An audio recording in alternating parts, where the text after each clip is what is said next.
तर स्वागत आहे मित्रांनो, वर्धा यवतमाळ नांदेड रेल्वे लाईन सिरीजच्या आजच्या आपल्या नवीन अपडेटमध्ये आपल्या चॅनल VR ब्लॉग्सवर. चॅनलवर नवीन असाल तर या अपडेटला शेवटपर्यंत नक्की पहा. तर वर्धा ते नांदेड या 284 किलोमीटर लांबी असलेल्या रेल्वे लाईनमध्ये कळंब ते यवतमाळ रेल्वे स्टेशन दरम्यान विविध लोकेशनवर काम हे चालू आहे. आणि या सिरीजमध्ये आज आपण अपडेट घेण्याकरिता तळेगाव रेल्वे स्टेशनवर आलो आहे.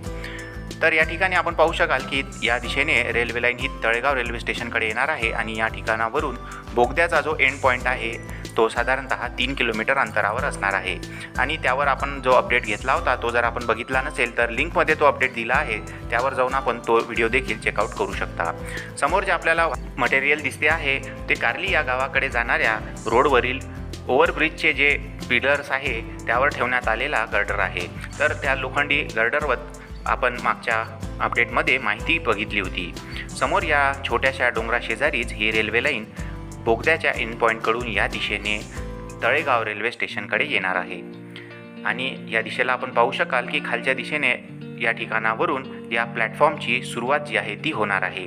आणि प्लॅटफॉर्मच्या या सुरुवातीला आपण पाहू शकाल की प्लॅटफॉर्मच्या भिंत निर्मितीचे कार्य जे आहे ते या ठिकाणी पूर्ण करण्यात आल्याचे आपल्याला दिसून येईल. या ठिकाणावरून साधारणतः 3 किलोमीटर अंतरावर बोगद्याचा एंड पॉईंट, तर यवतमाळ रेल्वे स्टेशन हे साधारणतः 9 ते 10 किलोमीटर अंतरावर असणार आहे. तळेगाव रेल्वे स्टेशन हे सिंगल ट्रॅक रेल्वे लाईन असणारे रेल्वे स्टेशन हे असणार आहे. या ठिकाणी प्लॅटफॉर्मच्या निर्मितीकरिता भिंत निर्मितीचे जे कार्य आहे ते पूर्ण करण्यात आले आहे व खालच्या दिशेने एक सिंगल ट्रॅक रेल्वे लाईन ही असणार आहे. ज्याप्रमाणे आपण भिडी रेल्वे स्टेशन पाहिले होते अगदी त्याप्रमाणे. आणि या ठिकाणी समोरच्या दिशेला आपल्याला या ठिकाणचे जे ॲडमिनिस्ट्रेटिव्ह ऑफिस आहे ते देखील या ठिकाणी 50% पूर्ण झाल्याचे दिसून येईल. तर मित्रांनो, कळंब ते यवतमाळ यांच्या दरम्यान असणारे तळेगाव हे एक रेल्वे स्टेशन असणार आहे व हे एक महत्त्वपूर्ण रेल्वे स्टेशन असणार आहे, कारण या ठिकाणावरून 10 किलोमीटर अंतरावर यवतमाळ रेल्वे स्टेशन असेल. आणि त्याकरिता या ठिकाणी खूप मोठ्या प्रमाणात जागा जी आहे ती रेल्वे डिपार्टमेंटने ॲक्वायर केलेली आपल्याला दिसून येईल. समोर असणाऱ्या ॲडमिनिस्ट्रेटिव्ह बिल्डिंगचे काम जे आहे ते प्रगतीपथावर आहे. या दिशेला आपल्याला जी ओपन लँड दिसते आहे ही पूर्णतः स्टेशनच्या कामाकरिता वापरण्यात येणार आहे. या दिशेला पार्किंग व इतर ज्या गोष्टी आहेत ते या ठिकाणी राहणार आहेत. समोर आपल्याला दिसत असेल की या ठिकाणी एका बिल्डिंगच्या निर्मितीचे कार्य देखील सुरू आहे.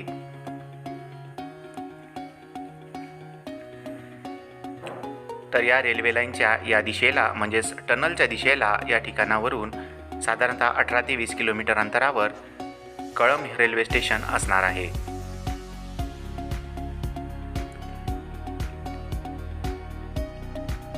तर मित्रांनो, या ठिकाणच्या ॲडमिनिस्ट्रेटिव्ह बिल्डिंगचे काम हे जवळपास पूर्ण होत आल्याचे आपल्याला दिसून येईल. या ठिकाणी प्लॅटफॉर्मच्या निर्मितीचे काम हे प्रगतीपथावर असून ट्रॅक लेईंग व्हायचे या ठिकाणी काम बाकी आहे व इतर कामंही थोड्या बहुत प्रमाणात सुरू करण्यात आल्याचे आपल्याला दिसून येईल. त्याकरिता कच्चे रस्ते देखील या ठिकाणी बनवण्यात आल्याचे आपल्याला समोर दिसू शकेल. तर तळेगाव हे गाव यवतमाळपासून साधारणतः 9 ते 10 किलोमीटर अंतरावर चंद्रपूर किंवा पांढरकवडा रोडवर असणार आहे. समोर आपल्याला जे गाव दिसत आहे हे तळेगाव आहे आणि या तळेगावमध्येच तळेगाव रेल्वे स्टेशन हे बनवण्यात येत आहे.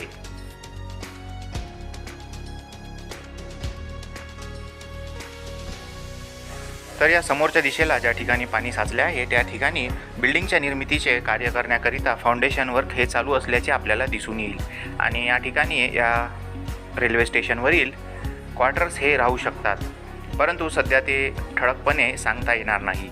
या ठिकाणी बऱ्याच मोठ्या प्रमाणामध्ये या रेल्वे स्टेशनवर जागा ही ठेवण्यात आलेली आहे.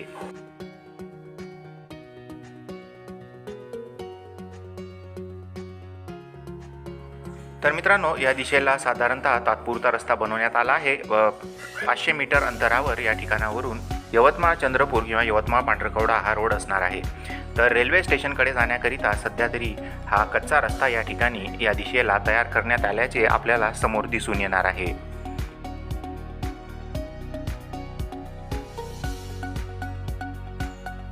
तळेगाव हे वर्धा जंक्शनपासून येणारे 4थे स्टेशन असणार आहे. तर या ठिकाणावरून वर्धा जंक्शन हे साधारणतः 65 किलोमीटर लांबीवर असू शकेल. काही दिवसांमध्ये बऱ्याच चांगल्या प्रमाणामध्ये पाऊस झाल्यामुळे या ठिकाणी बऱ्याच मोठ्या प्रमाणात पाणी साचल्याचे दिसून येईल व आजूबाजूचा परिसर हा हिरवागार झालेला आपल्याला दिसत असेल. या दिशेने आपण यवतमाळ चंद्रपूर या हायवेकडे या दिशेला जाऊ शकता। तर मित्रांनो, या रेल्वे स्टेशनवरील जो रेल्वे ट्रॅक राहणार आहे त्याच्या पलीकडल्या साईडला मालाच्या साठवणुकीकरिता गोडाऊन बनणार असल्याची या ठिकाणी माहिती मिळाली आहे आणि त्याकरिताचे काम अद्याप सुरू व्हायचे बाकी आहे, परंतु त्याकरिता लागणारी जमीनही घेण्यात आलेली आहे। तर आता आपण मागील लोकेशनवरून आलो आहे भारी गावाजवळ आणि भारी गावाजवळ या ठिकाणी आपण पाहू शकता की या दिशेला हा जो रस्ता आहे हा भारी गावाकडे जातो आणि भारी गावावरून 3 किलोमीटर अंतरावर नागपूर तुळजापूर हा नॅशनल हायवे यवतमाळ एअरपोर्टच्या शेजारी आपल्याला दिसू शकेल। या दिशेला भारीकडे जाणाऱ्या या रोडला रेल्वे लाईन ही या ठिकाणी क्रॉस होणार आहे आणि त्याकरिता या ठिकाणी ओव्हरब्रिजच्या निर्मितीचे कार्य हे सुरू आहे। हा जो ओव्हरब्रिज दिसतो आहे मित्रांनो, हा जो ब्रिज आहे हा रोडसाठी बनवण्यात येत आहे, तर रेल्वे लाईन ही खालच्या बाजूने पास होणार आहे।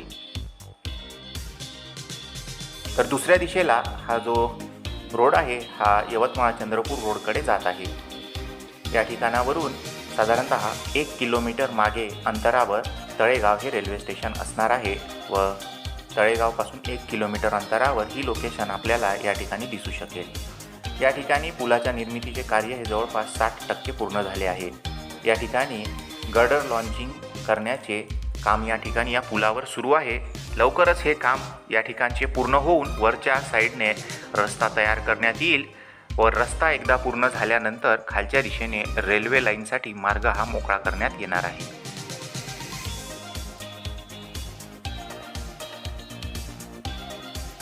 तर मित्रांनो, बऱ्याच अंतरावर येऊन व्हिडिओ बनावे लागत असल्यामुळे जर आपल्याला व्हिडिओ पसंत येत असतील तर एक व्हिडिओला लाईक व चॅनलला सबस्क्राईब नक्की करा।